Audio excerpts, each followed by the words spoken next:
Royal Enfield came out with the new J series. Correct. They came out with The Meteor first, not the Classic, because the Classic is the bread and butter bike. They would not touch it until they're absolutely sure everything is in place. So the Swift, they will not mess around with. It would change value perceptions, because coming with a hybrid system, let's say it's going to bump up cost by another lakh or so. Correct. So you're going to take it into another territory altogether, and within their family itself, it would create confusions. Yeah. So you can expect the hybrid system to come, but on some other model, or to come at a future date in the Swift. What do you With an think, upgrade. according to you, is where this hybrid engine system will show up first? Which car would you pick? Ignis.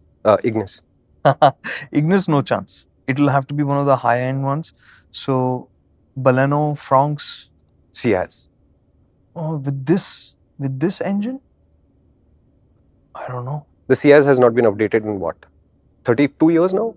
Oh man, it's actually over 10 It certainly years. feels like it, right? Because you guys comment a lot saying, what about the Ciaz? Correct. And honestly, nobody's heard of the Ciaz for a while. There haven't been test cars for a while. There's almost no way to do a Ciaz story. And whatever the Ciaz sells, it sells. But that segment's cars have moved on. Yeah. Right? So if Maruti wants to play that game, they have to bring a new Ciaz. And to me, this 3-cylinder engine with a reasonably good hybrid system would immediately put them back in contention. Yeah. It could even do it in the Brezza, actually. Yeah. And the Brezza has been selling really well, considering it has only one engine. Correct, and it's stable now. So Yeah. again, it's if they were to introduce a Brezza hybrid, say next year or something, and if that price were to jump up even to 2.5 lakh rupees in the process of the hybrid driving, plus you add a little bit of feature additions and all, I think there's a stable enough base on which you can build the premium out. Yeah. The Brezza would be a What do great you candidate. think? What do you think will happen? Will it come to the Brezza first, or do you think the Ciaz update will carry the hybrid into? New Ciaz, not update. New Ciaz. When I mean update, I mean now it has to be a completely new car. Yeah. I mean, there's no point updating a car that was last updated. Nobody can remember when. Yeah. So yeah, fair enough. So that would definitely put the Swift Sport hybrid. No, there's no Sport. The Swift hybrid at what? 3 years from now? 2 years from now, at least. Yeah. Okay, good to know. I don't think that they would even do a Swift hybrid. You don't think so? From the looks of it, from whatever I've understood. So Baleno hybrid maybe, Swift hybrid perhaps not. Perhaps not. So there's no 40 kilometer per liter Swift coming. So that's what their point is, that this car's already become more fuel efficient. The buyer looking to get one of these isn't going to be clocking those kind of kilometers. Right. It will probably be somebody in a segment above. Okay. So that's where it would make more sense. Oh, so there is a correlation to people buying more expensive cars and driving more?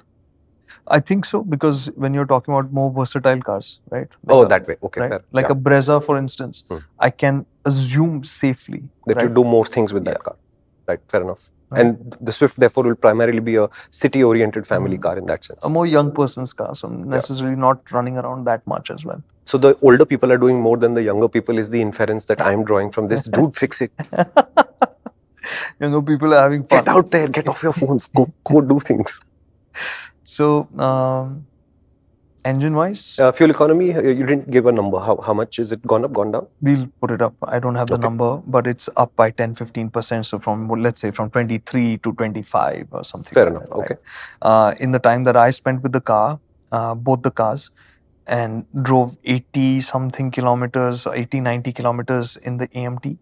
I think I have a screenshot, I'll share that, but I think over a mix of conditions where I actually went through villages and small towns around, we were outside Bangalore. Of course, because if you were inside Bangalore, you would have traveled no distance at all from whatever you guys are telling us.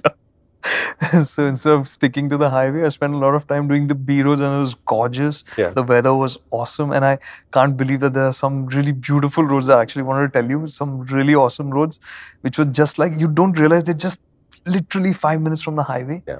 And different vibe altogether. So drove through a lot of that kind of stuff, and with the AMT, I got somewhere around 16 and a half, 17, something like that, mix of driving, including hard acceleration. Sure. Right? So fuel efficiency. So more like a test cycle than a family driving cycle. Yeah, and I mean, I'm saying that's a fairly strong figure for the kind of driving that I was doing. Okay. Similar number, even with the manual, just about 16 or so. But in the manual, I was driving a lot harder. Sure. Right? Because we had to find out whether it was Swift in spirit as well or not. So did that as well. So fuel efficiency, definitely not a single iota of hesitation. Okay. So most people will see at least low 20s maybe even mid-20s is Out what on you're the expecting. highway, easily. Okay. Hello. If you enjoyed this clip, which means you're into good conversations, and that's what we're all about.